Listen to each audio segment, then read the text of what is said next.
Hi guys, so power chords are something I haven't made a real specific video on, and it's a very useful left hand workout basically that anyone can really do. So in this program I'm going to pass on some knowledge to you that you can maybe even pass on to somebody else. And before I got into playing instruments, I was already listening to a lot of heavy metal music, but you can apply this skill to music in the rockabilly genre, for example.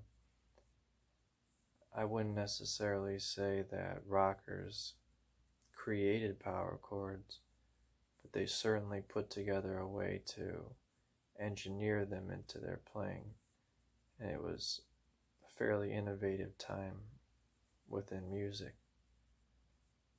So I actually made some shorts tonight, and I pulled out the rockin' Gibson.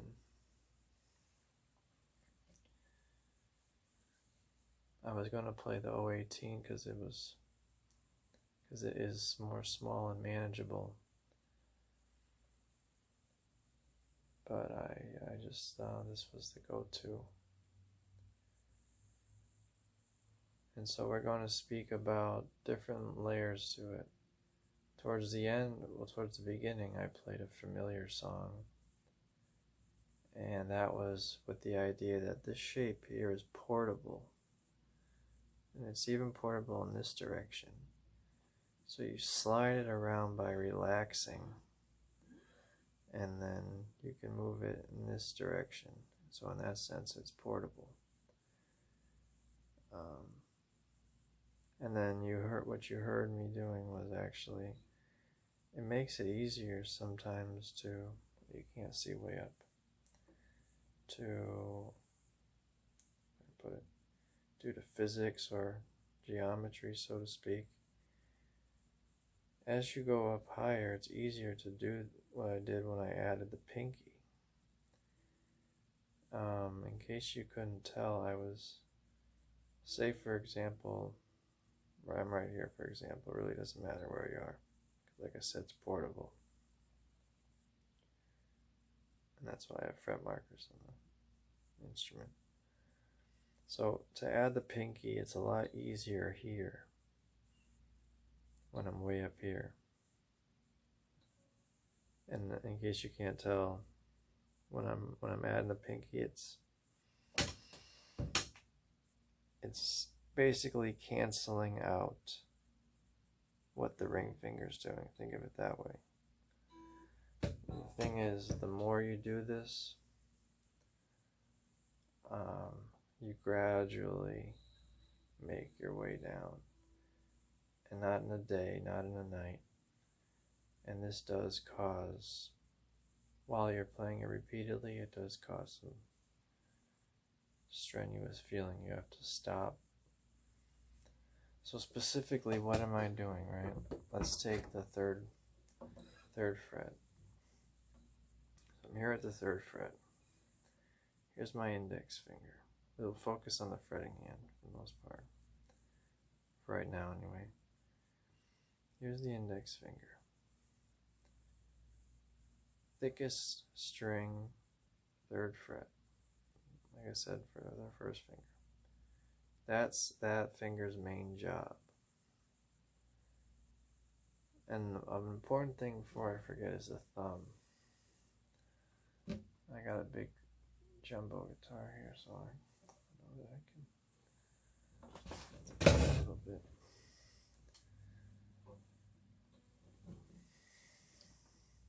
Alright, so the thumb is pointing upwards. It's almost directly behind the fret, but not quite.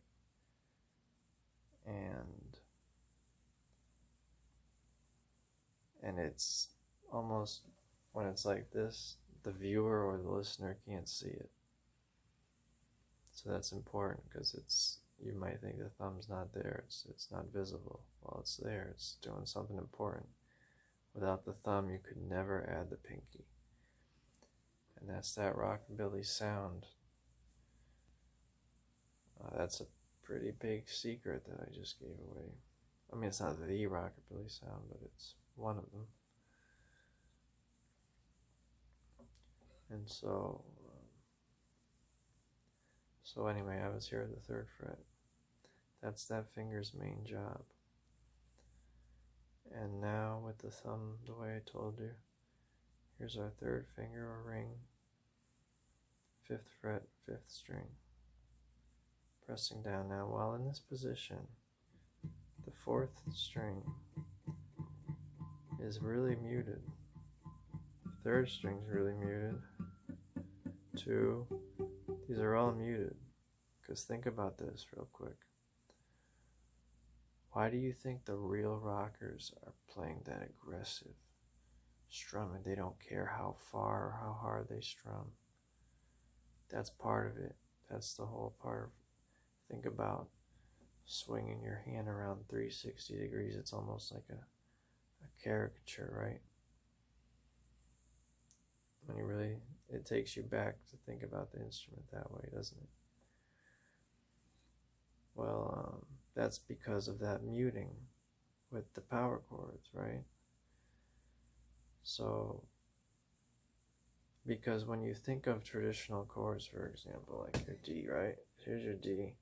You're conscious when you first start out to strum like this. Because you know if you strum this, something's going to be wrong with your chord. It's going to be very wrong. Not harmonious at all. So you learn early on, it's almost like in the back of your mind, like you have to be fearful. Oh, I hope I don't ruin my D chord, but you'll be okay with the G and the E minor, and then you learn the little thumb trick. But still, it's always in your mind with the D, isn't it? Well, with power chords, that's not the case. So, like I said, 3rd fret, power chords, your index finger has an easy job, but it's kind of about stamina.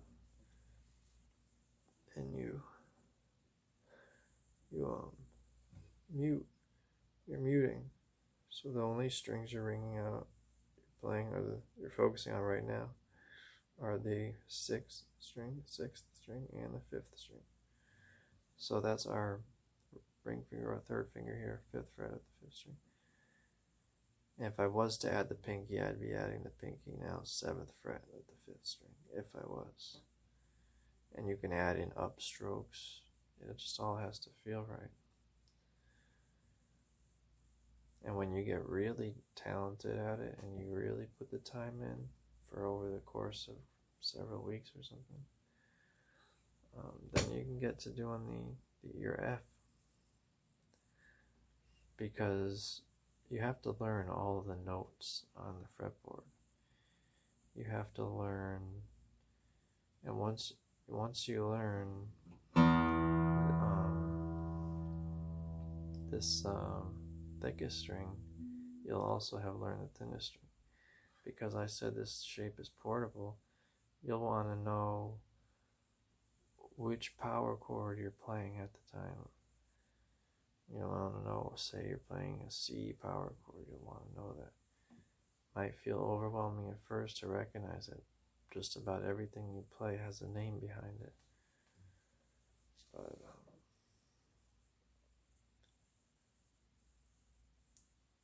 it's pretty important. So in these videos, what the videos I did today was, I did that basic version. Then I added the pinky to. Now, technically speaking, okay, so here we have our G chord, right? Break this down for you real quick. G chord. So here we're taking this, we're rearranging things. Think about it. Pushing down here. So when you add in the pinky here, you look down, what have you got here?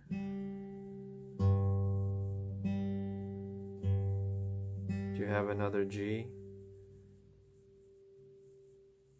Because what are you doing? You're adding even more power This is like maximum power. You're you're amplifying the power, and this is why that last video I did on the Gibson SG, I forgot to play something like this and really put up the distortion, and that's what you would want to do if you have an electric. Sounds great on this J50 though, but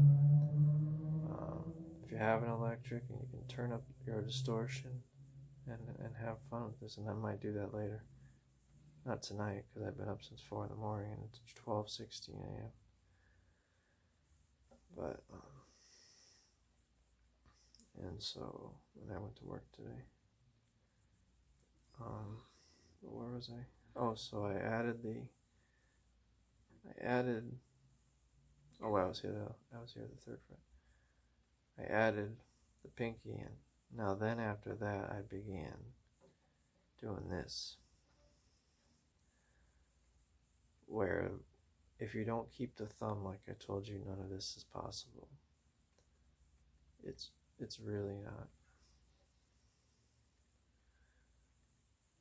So I think I said most of what I was saying. It's about 10 minutes now, so now I just have to edit the video together.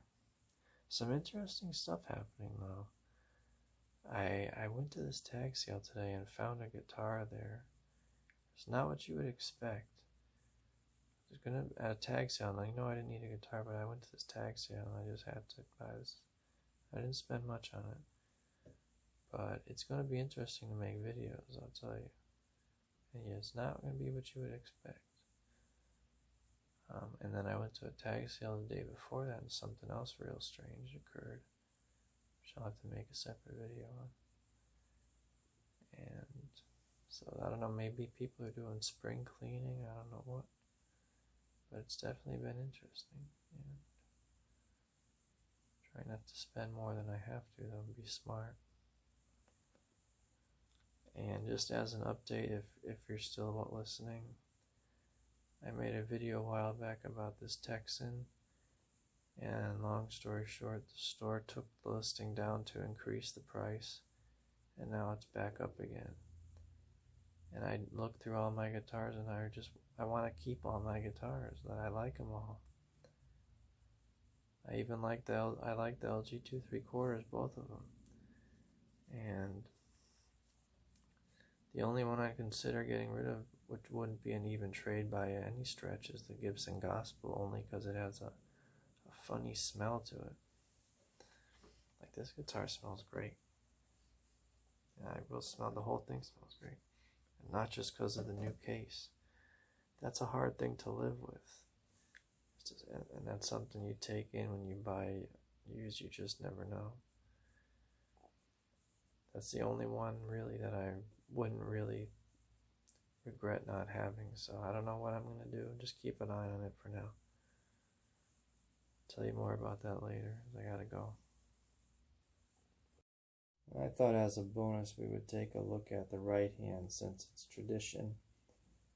So basically when you start out, you might learn your E minor, and then your A minor. You might learn your G. And these chords are not movable shapes. Whereas the thing to think about with this power chord shape is almost like a grip that you're holding. And your ring finger, your third finger, is always going to be one thinner string down and two guitar frets higher. And that's what makes this so much simpler than everything else in terms of chord fingering. So whatever area your index here is on, that's going to name the chord.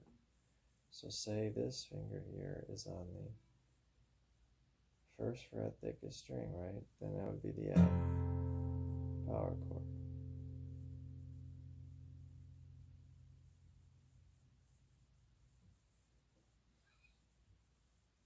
And I gotta out of this joint.